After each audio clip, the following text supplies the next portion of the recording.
കരുണതൻ മണ്ണാണ്, ഇത് വേറൊരു മണ്ണാണ്,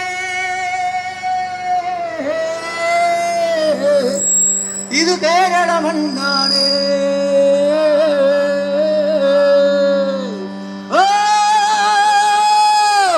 പ്രിയമുള്ളവരെ, പ്രിയമുള്ള സുഹൃത്തുക്കളെ, അമ്മമാരെ, നാട്ടുകാരെ, സഹോദരന്മാരെ, വരിക വരിക വരുവിൻ, വരിക. ഈ മണ്ണിന്റെ മഹത്വം നമുക്ക് പാടാം. പ്രിയമുള്ളവരെ, നമ്മളൊരു മഹായുദ്ധത്തിൽ ഒരുങ്ങുന്നു. പ്രിയമുള്ളവരെ, നിങ്ങൾക്കെല്ലാവർക്കും കാക്കാന്റെ നമസ്കാരം, നമസ്കാരം, നമസ്കാരം. ഞാൻ കാക്കാൻ, നാടകകഥയായ കാക്കാരിശി നാടകത്തിലെ നായകൻ കാക്കാൻ.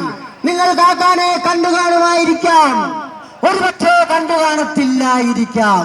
നിങ്ങളോടൊപ്പമുണ്ടോ? നിങ്ങൾ കാണണമെന്നില്ല.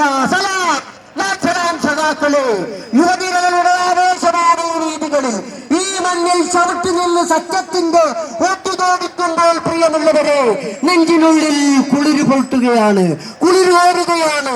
ഈ കടലമ്മയുടെ തീരത്ത്, ഈ മണ്ണിന്റെ മണിമാറിൽ നിങ്ങളോടൊപ്പം ചേർന്ന് നിന്ന് നമ്മളുടെ ഒരു സ്ഥാനാർത്ഥി, സത്യത്തിന്റെ സ്ഥാനാർത്ഥി, സമത്വത്തിനും മനോഹാരിതയ്ക്കും മഹത്വത്തിനും ഊന്നൽ കൊടുക്കുന്ന സ്ഥാനാർത്ഥി ഏതാനും നിമിഷങ്ങൾക്കുള്ളിൽ ഈ മണ്ണിന്റെ ഉള്ളിലേക്ക് ഹൃദയം കൊണ്ട് നടന്നു വരും. അതിനു മുമ്പ് ഒന്ന് രണ്ട് കാര്യങ്ങൾ കാക്കാൻ നിങ്ങളോടൊന്ന് ഓർമ്മിപ്പിക്കാനാണ് ഈ മഹാവേദിയിലെത്തിയിരിക്കുന്ന അച്ഛന്മാർ, അമ്മമാർ, സഹോദരങ്ങൾ, പുതു വോട്ടർമാർ, കുഞ്ഞുങ്ങളൊക്കെ നിരന്ന് ആ കടലിൽ നിന്ന് വരുന്ന ചെറു കാറ്റേറ്റ് ചെറു സുഖത്തിൽ ഇങ്ങനെ ഇരിക്കുകയാണ്. കാരണം എന്താണ്? വളരെ നിർണായകമായ വിലപ്പെട്ട ചില തീരുമാനങ്ങൾ എടുക്കുവാൻ പ്രാപ്തരാക്കുകയാണ് കടലമ്മ നമ്മളെ.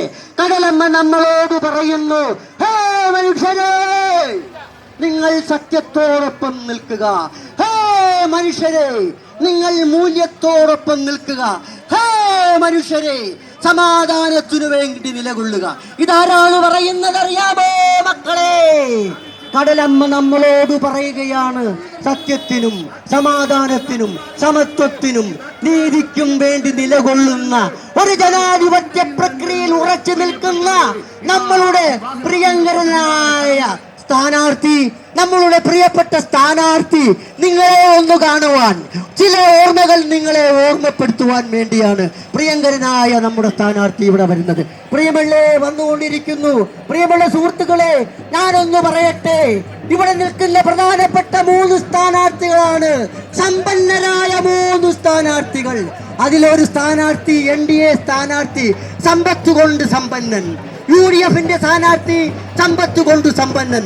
എന്നാൽ നമ്മളുടെ പ്രിയങ്കരനായ സ്ഥാനാർത്ഥി സ്നേഹം കൊണ്ട് സമ്പന്നർ. പ്രിയമുള്ളവരെ,